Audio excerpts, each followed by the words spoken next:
Well, welcome to Smart Living. I am excited to be interviewing Shahe, and you have to pronounce your last name for me. Koulloukian. Koulloukian. Okay. Yes. When you see it, you're like, what? Yeah. How do you say it like that? A lot of people think it's Hawaiian. I'm like, no, it's Armenian. Yes, it's Armenian. Yeah. And so the reason why we're here with Shahe is because he is the owner of Mazvo Auto Car Care, which is over on 7th Street in Camelback, right next door to Xavier College. Actually, right? Just about 100 feet south of Highland. Yeah, you've been there like forever. 28 years. 28 years. Yes. So we originally met because, as you know, I've partnered with the Better Business Bureau to talk about businesses that are accredited and are doing ethical business, and that's how we met. Yes. But through that meeting, I'm like, oh my goodness, this man is fascinating. So he owns this car repair car.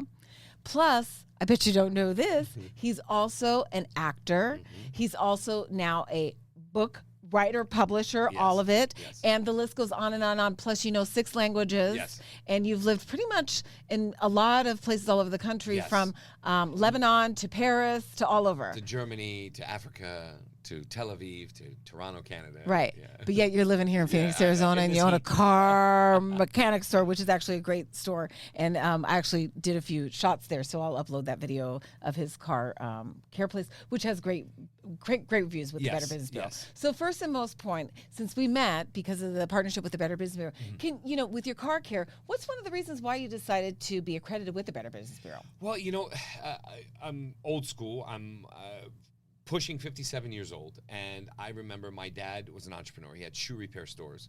My uncle had a mechanic shop. My aunt had a tailoring store. Every time they opened a business, the first thing they did was, well, you've got to be a part of the Better Business Bureau. Right. And that kind of, when I was young, I didn't get it. I'm like, okay, you're part of it. Is this a secret club? What is it all about? And then after a while, it made me understand that if you're an honest business person, if you do business with empathy, you have nothing to hide. And if you have nothing to hide, I like to get on that soapbox and say, I'm here. Please, if I made a mistake, tell me. And if I did, I'll correct it. Because my obstacles and the people that I try and compete with are non-existent. I compete only with myself. I don't think about other repair shops. Right. How good are they, or how I'm trying to be better than I was yesterday. That's it. And so with the Better Business Bureau, it allows me to say, I'm here and I'm proud of what I do. And by the way, I'm being represented by Better Business Bureau, who does nothing but support people that do the right thing. That's true. And so it kind of it's almost like my grandmother saying, she said, it takes 2 hands to clap. Right. You can wave this one, but you got to find the other one. And so the BBB is the left clap and I'm the right. And together, I think we're here. And that's why I wanted to join. Well, I'm glad you're with the BBB because I got to meet you and I got to actually go to your shop and see how you do business. So let's talk a little about the auto care, and then I want to talk about your career and all that other stuff. Sure. So with Mazvo, you guys pretty much repair any type of cars? Yeah, we repair pretty much everything. We're sort of, the way I've decided to run the business is become a boutique style of auto repair where it doesn't have 30, 40 employees. It's my wife who runs the front office, 5 technicians and myself to do the day-to-day operations. And basically, I devote the attention that I wish my doctor would give me when I went to see him is one-on-one, tell me everything. And then I talk and I educate and I empower and go, no, you don't have to be scared. What you're saying is not a big deal. I know you don't know, but I'm going to show you why it's not a big deal. It's safe. And because of that, the influx of people, the referrals that have come in, some people have said jokingly with a compliment, you're the Mayo Clinic of the auto. when people have the emotional roller coaster of I'm confused, I don't know, this guy's telling me the truth. I went to 5 places. 1 guy said yes, 2 guys said no, another guy said no. I really just want to know. I'm confused, and I'm the last resort they come to. So, and they get the straight facts because I empower. Right. That's yes. Because I actually hung at your shop, and I do hear how you interact with people, and you absolutely do educate people. As a matter of fact, you might educate them a little bit too much. Yes, exactly. Where they're like, I'm bored, I don't want to know. I'm like, no, you need to know. Right. So for basic auto care, you're a great place to go. You've got a good reputation in the Valley. You've been around for 28 years. That's fantastic. So how do you go from acting in movies, which, by the way, you do have an IMDb page. Like, you're a Correct. legit Yeah. actor. That I And am, you yeah. starred in movies. Like, Yeah. I saw, like, some of the movies that you starred in. Like, there was 3 particularly that came up. One actually had really good ratings. It got, like, a 7.8. And then the other one was here. Yeah, in Gilbert or something? Durant's Never Closes. It was about the Durant Steakhouse. Oh, okay. Yeah. Yeah. And then the other one, wasn't that shot in Gilbert or something? Yeah, there was one shot in Gilbert. Right. And another one was in Los Angeles. And I've done a couple of shorts, a couple of music videos, and I was on Discovery Channel where they do the reenactment of the killer who stole checks, and then you've seen that, the reenactment. Right. So I've done a couple of those for national television. So explain this to me from an outsider. Yeah. How do you own auto repair shop and act? I mean, like, how did you get into acting? Basically, what it started with. The backstory is that when I was 13 years old, for a small stint, I worked at my uncle's garage, who had a mechanic shop. And so it was one of those, my dad had this great etiquette about life. He'd say, everything you do in life that gives you experience is a bracelet on your hand. And so the first bracelet he gave me was he taught me the cobbler trade. He's a cobbler by trade, 4 generations. He taught me how to cobble shoes. His dream was I was going to be a cobbler. It didn't take. I learned it because it's my dad. He made me learn it, but it didn't work. So then he said, all right, you're going to go to your uncle's shop and you're going to learn to be a mechanic. All right. So this is 13 years old. So I did that a little bit. And then in the beginning, I was bored and I didn't like my hands being so dirty and so on. He's like, all right, so now what we're going to do is you're going to go to my friend who's a jeweler and you're going to learn how to do diamond setting, jewelry repair, casting. Okay. Did that. Then, all right, now what you're going to do is go to my friend who owns a pizza shop and a cinnamon bun bakery. He's specializing in cinnamon buns. You're going to learn how to do that. Right. So I went and did that. So basically, long story short, I have these bracelets on my hand. And he said, anytime you get bored, you can go to another bracelet and still have food on your table. Old school mentality. Okay. Okay, Dad, gotcha. But the one that stuck was the mechanic. Because as I got older, I realized, wait a minute, this is something that I really enjoy because it's different every day. It's a different challenge, a problem of a rattle noise, then a problem of electrical noise, then the oil leaks. It wasn't boring, so I like that. So while I was doing that, there was a time when working for a dealership, you work with 15, 20 coworkers, and you commemorate, you talk, you laugh, you joke. Well, my personality has always been to be the class clown, hypothetically. Mm-hmm. So I would joke and whatever, and then one day one of the mechanics' wife was visiting for lunch, and she just leaned in and said, you are funnier than you think you are, and you really need to do stand-up comedy. And I said, well, I don't even know where to begin. I'm not a comedian. No, trust me. My brother works as an MC at a Scottsdale Comedy Club. At that time, it was called Seekers on Camelback and Scottsdale Road, way back in the day. He said, you can go there, and they have open mic night on Monday nights. Just go up and do something. I'm like, I don't even know. Now, how old are you now? At that time, I was in my early 20s. Okay. And so I went and I did that. And so I met the gentleman. He goes, have you ever been on stage before? I said, no, I've never been on stage before. He goes, well, my friend who referred you to me says you're really good. So get up on stage, listen to your voice on the microphone so you get an idea. Okay, I did. All right. So now write something down that you think is funny and then come back and I'll tell you if it makes sense. So I wrote some funny little things. I came back. He goes, this is good. Go ahead and do that. I'm going to give you 3 minutes. And when you see the red light blink, it means get off the stage. Okay. So open mic, ladies and gentlemen, introducing Shahe Koulloukian. He butchered my name. Right. And I was like, all right, not a big deal. So I got up. I go, hi, I'm Shahe Koulloukian. I took that as my first improvisation, and I made fun of my own name. People chuckled. And then I did my little thing, and then 3 minutes time, it was great. So I got that vibe. I'm like, oh, this is really that's good. not a vibe. It's a high. It's a high, yeah. It's a natural high. Exactly. So you did well. I did well for the first 3 minutes and That's my first time. huge. It is huge. And then so I started writing. And I think naturally I always had it in me to be a writer, but I just didn't know it at that time. Okay, let me just Yeah. for people that are listening, I know this about comedy, but a lot of people don't know this, that comedy is not so much about you being on stage. Sure. It really is all about the writing. Absolutely. And most of these comedians either have fantastic writers behind them or they themselves are fantastic Correct. writers. Yeah. So, Writing is crucial and timing because Yes. comedy is mathematics. Right, It's of course. rhythm, it's a tone, and you have to learn to pause and wait for the laughter. right, the timing is If everything. you don't wait for the laughter, by the time they're finished laughing at your first joke, you're halfway through your second and you lost them. Right. And it doesn't work. So anyway, that's how it happened. I started doing that, and then I thought, okay, this could go someplace, but I'm not going to quit my job. I'm a mechanic, so I'm working for a dealership. I'm still doing that every day. And then now I'm like, wow, okay, so it doesn't affect my mechanic job because I'm off at 6 o'clock. I could go do comedy at night and still, it won't bother anything. Right. Great. So I started doing that. And the next thing you know, I got a local agent. And then all of a sudden, I'm touring. All of a sudden, my toolbox goes in my house and I stop being a mechanic. Oh, really? So you were doing comedy full time? Full time, yeah. Oh, wow. Time. Okay. This is during the Arsenio Hall. Yeah, this TV was huge. show. Yeah. And so, and I started competing. And then when the Improv opened up here, at that time. Yeah, in Tempe. At that time when I started to excel, David Spade, who was here locally, had just transitioned to Los Angeles. Okay.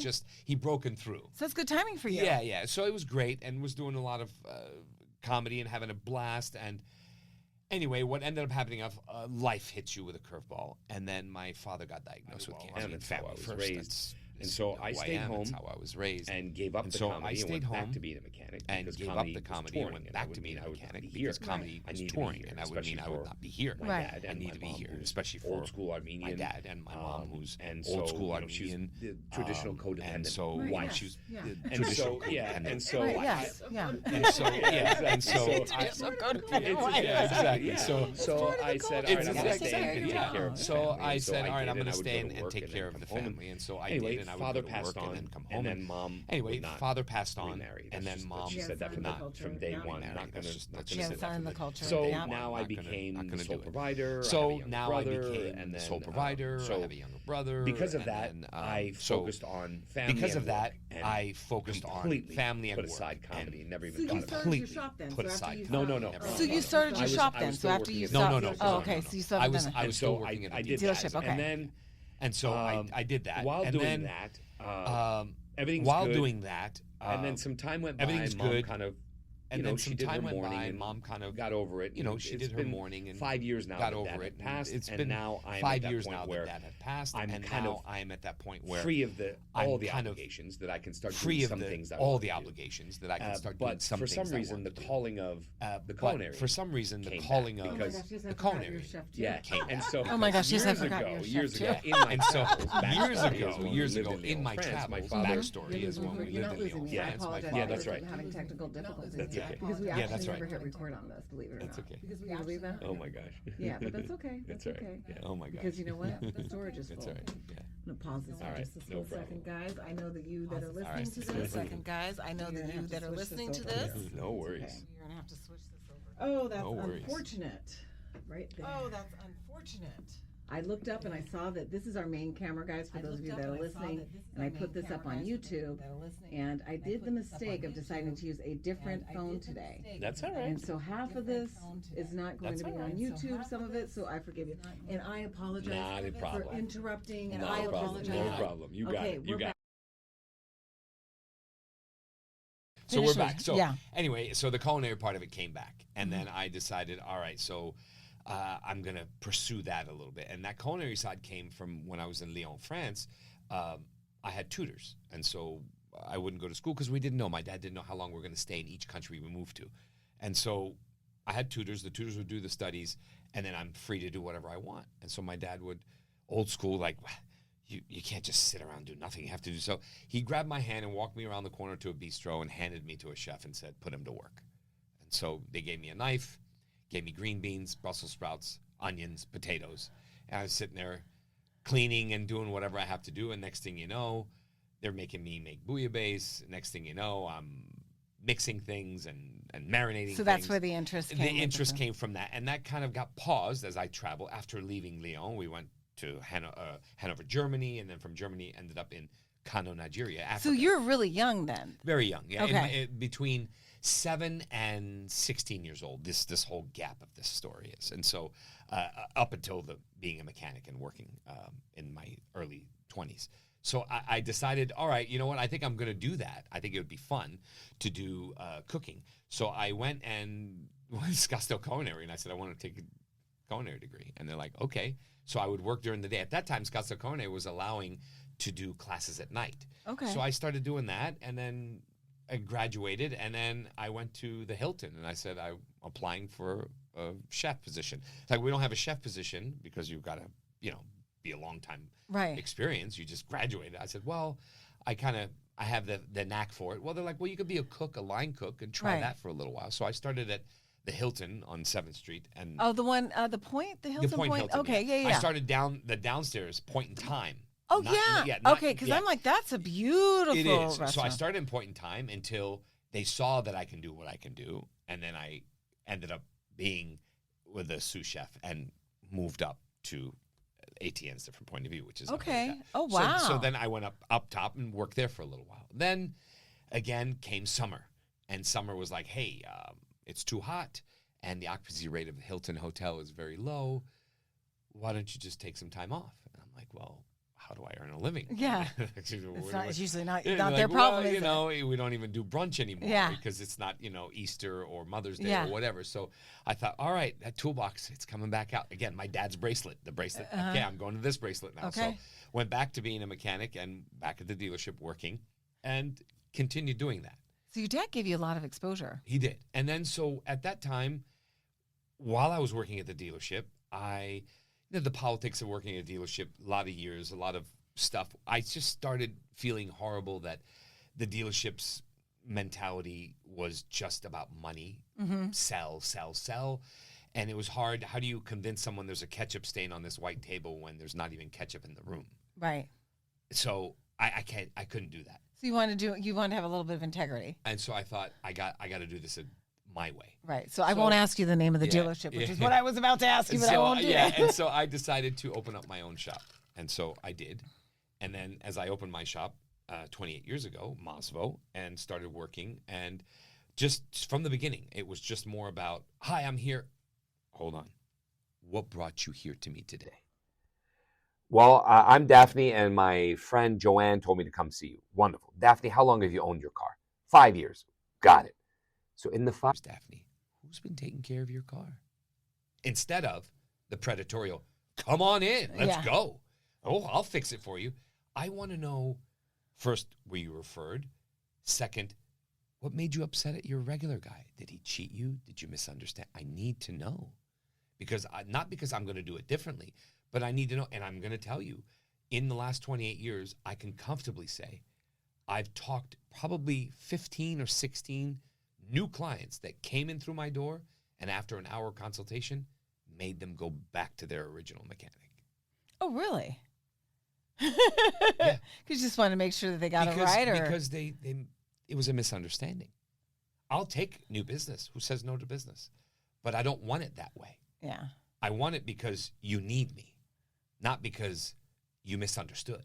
Right. Because, like they say, the grass is greener on the other side, or at least that people think so. So when you dissect it and say, oh, you went in that day and there was a new guy and he just explained it to you the wrong way, but you never consulted the owner who you trusted. You never went to Sean and said, right. Sean, oh my God, I didn't know. I'm so sorry. Right. I'll make it right. Because if you, Daphne, were my customer and you went to someone else and you didn't give me the opportunity after 5 years of taking care of you to say a mistake happened, can you please make it right? A lot of people I would feel bad to say, how did I miss that? Yeah, and a lot of people don't give you that chance to correct the mistake that you made. So because of that, that's the core of what I've done. But you realize that, let me tell you something. So I that's interesting that you say that. I won't go off too much, but I've been in business for many years myself throughout my career, and I don't like to sell anything. Right. I don't sell nothing. Right. If you come to me and you need information, I'm going to sell you what my services are, but I'm not selling you on anything, which is what I hear you're saying. Correct. It's like, you're like, okay, I'm providing this. I'm solving. Right, exactly. But let me tell you, if that person goes back to that other auto mechanic shop and experiences the same thing or same misunderstanding, then you've just won a loyal customer for the rest of your... Yeah, and that's when they come back and say, I did what you said, and they said, go away. Sorry. Wonderful. Now with open arms, come on in. I got you. Great. And so it doesn't happen always, but I always like to know that. So the core of my business has been empowerment, to educate first and make you become your own first line and be an advocate for yourself. Because I think I mentioned this the first time we met. If you've owned your car for 3 or 5 or more years and you say, I got ripped off, I'm sorry, but it's your fault. Yeah, you did tell me that. It's your fault. Because the information is there. Right. But we succumb to inconvenience. Or and ignorance is bliss too sometimes. Yeah, inconvenience. Also. I can't tell you how many people I've said, well, Mark, you've got the owner's yeah, manual. but that's the thing, and we talked about that. You're right, and there's no excuse for that, and I agree with you. I cannot argue what Right. you're saying. Yeah. And this is not a rebuttal. No, yeah, I but get this it. is just, I guess this is an excuse. So for Yeah. me, in genuineness, I heard what you said, Yeah. and I probably will never read my owner's manual to my car again. Yeah. Because it's like taking your nails on a chalkboard. Like, Correct. it's just Boresville. It is bores. However, if I gave you one small piece of tip and said, P.S., that book, you don't have to read it from beginning to end.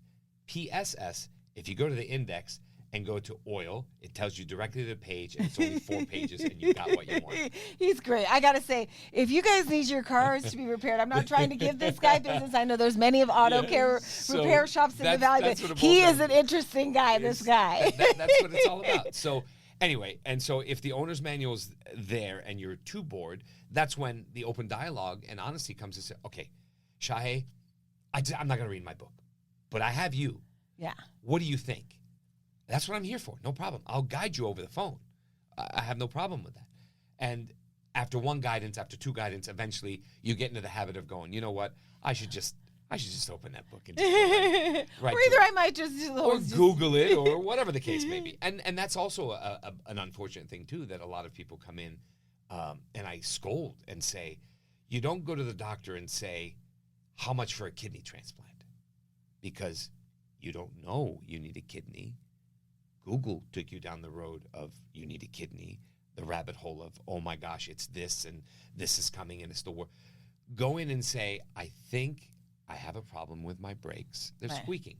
Versus, how much for brakes? Well, but yes, and I agree with you 100% on that. That's really not the right way to go at it. I agree, but you're right. But from a consumer standpoint, it's like you feel like you already know what the issue is, and you're Right. just like, how much is this going to hurt? And that's the mistake, because you don't know right, what's exactly. going on. That's just But it. the cost of finding out also costs money now too, because they have to hook it up to the well, computer. yeah, I'm just, yeah, I'm I just get saying. it, but because I again- am cheap. I'm the smart shopper. Well, yeah, but at the same time, too, though, any honest repair shop, and I know many, that will just say, hey, look, if it's brakes, it'll be this much.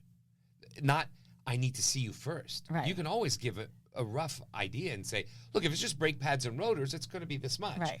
No more than that, once you know. But, whoa, there's no way for me to know. You need to bring it in. Right. That's saying, well, I need to, Right. I understand you that. know, I understand that part of it you can, overcome. Right, and Yeah. usually in the repair they will include that. Yeah, The yeah. the troubleshooting. They will Sure. include that if you do the repair. So I mean, Correct. I think that's fair. Yeah. And I don't think that people should be troubleshooting for free, because they're just going to take that and maybe take it to another place. Correct. So that Oh, I yeah, have yeah, yeah. no problem Absolutely. paying for estimates as Yeah. long as they're within reason. Yeah, and not So only they're that, not. but there's a lot of shops that will just say, look, it's this much to troubleshoot it, and plus what you're going to.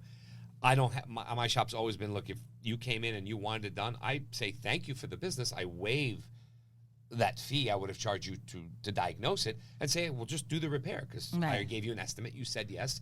Let's do that. Let's put this out. Versus, I can't afford it. I'm selling the car. Okay, now it's fair. You have to pay me for my time. Right. You pay me for the diagnosis. Go trade the car in and sell it. I'm with you. Right. But if you said do it, you're doing the thank you. That's my thank you to you Right. for doing the work. Okay, I waive the diagnosis. Right, yeah. It should be applied towards it. Right, right. And you're in business. Yeah. You have overhead. Yeah. So, okay. So let's get wrapping things up a Yeah. little bit. Now, so you've been doing repairs for 28 years. You've stayed in business for 28 years. Correct. You've been an accredited business with the BBB. So we know you're making ethical business choices, or at least you're taking responsibility Sure. should anything go awry. In addition to that, we talked a little bit of the fact that you are actually an actor, Yes. and you were actually in culinary. You were a chef here in the Valley. Yes. Now, with that all being said, and we could go on and on and Yeah. on, but with that, you wrote a book. Correct. So tell me about this book. I'm assuming that it's all about your life. No, actually, it's all about cars, and the book is about it's about self-advocacy. Okay. And so ultimately, how it happened was, prior to COVID, I do what I do, and one of my customers had come in and said, you should do a TED Talk. You Yeah. have so much wealth of knowledge that I wish I could just sit here and listen like a lecture. I said, well, yeah, I guess so. Yeah, you should, because, it's nice for you to, but TED Talk will get you in the world. Like, everybody in the U.S. will hear. Everyone has cars. Oh, yeah. Car repair isn't just strictly for Arizona. It's for everywhere. Right. So I said, yeah, you're right. Maybe I'll do that. So I wrote something, and I submitted it. And the feedback was wonderful, except it's too long.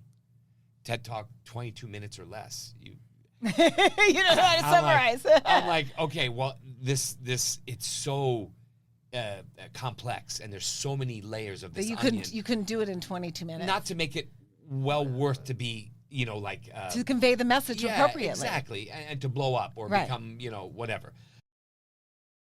No, it's not going to work. I can't do that. So I forgot about it. The same customer came back for the follow-up service and said, "Whatever happened with TED Talk?" "Oh, this is what happened." He goes, "Oh, that's too bad. I didn't know that." Well, it was an idea. And as he proceeded to leave, he stopped and said, maybe you book one day. There we go. The seed And was I planted. go, "Oh, I never even thought of that. Okay." And I didn't say anything. I thought, okay, that makes sense. And then COVID hit. And now So you wrote the book. You had nothing else to do. I was open. I was open for business during COVID the whole time. But I couldn't go to the gym. I couldn't go anywhere when I went home. Were you busy? Incredibly. Really? Incredibly I'm busy. shocked. I really am. Oh, yeah. Not one day did I close during COVID. Oh, my God. I'm like, We where are wore people the going? mask. We had the machine that disinfected the Where waiting are people room. going? We were all on lockdown. Well, Yeah, apparently oh, yeah. not. Apparently we weren't. No, a lot of people were That's so going out of crazy. town. A lot of people were here's what happened. My mom is stuck in Minnesota. So I need to get to her. Got it. I need the car fixed. Right. Or my family's in Los Angeles or New Mexico Okay. or whatever. That's what happened. Okay. People that had, I have a cabin up north. I'm escaping. Right, yeah. There's a lot of escaping going on, yeah. for sure. And so there was, I never closed. Wow. Yeah. So then you wrote your book, too? So then what I thought, okay, I'm coming home now. I can't go to the gym. I can't go to the movie. I can't go in a restaurant. I can't do anything. I'm in front of my computer. I'm like, Microsoft Word, let's see what I can do. And then How many pages later? Originally 430. So basically it's about repairing your car or things you need to know? No, it's things you need to know. Everything from, I have a teen driver. What do I need to know? Okay. I'm going to walk into a dealership and buy a car, but I'm afraid of the game I'm going to play of negotiating. What do I need to know? Oh, that's interesting. I don't like my current mechanic. I need to find an honest mechanic. What do I need to know? I just got into an accident. I can go to any body shop. What makes one body shop better than the other?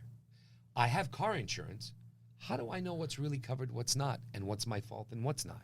Well, you really broke this down. I mean, I wow. spoke with physicians, chiropractors, and physical therapists and did a topic on if I hit a car at 45 miles an hour, what are the possible injuries? And then I'm thinking electric and hybrid. What do I need to know?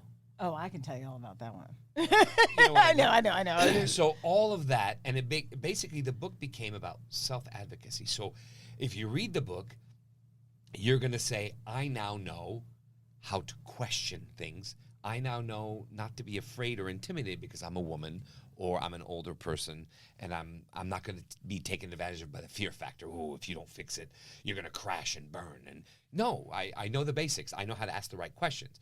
If I go to the dealership and I hear this lingo of trying to shuck and jive and do the dance of sales, no, I already know this particular dance you're doing is called this trick, and this particular dance you're doing is called that trick. I'm going to avoid all that. I know to just go here, ask for this, give this deposit, only sign here, and move on. Right. And that's what it's about. So what's the name of the book? It's called Car Confidential. Okay, which I knew that. Car Yes, Confidential. I yes, actually took a yes. couple pictures of that. And I know you're self-published, so Correct. people can pick it up on Amazon. They can also get it. Amazon, they can also get it from Barnes & Noble and Changing Hands bookstore here Okay, locally. yeah, I love Changing Hands. Yeah, Oh, they're that's so wonderful. great. Yeah. They're supporting you. Yeah, and it also Yay. ended up going to Harvard Law School bookstore. Oh, yes, you did mention that so- too. That's pretty big. That's pretty big. So Wow, yeah. you are. So what's the next thing you're going to do? I don't know. Oh, actually, no, I do know. I take that back. I am currently working on my own podcast.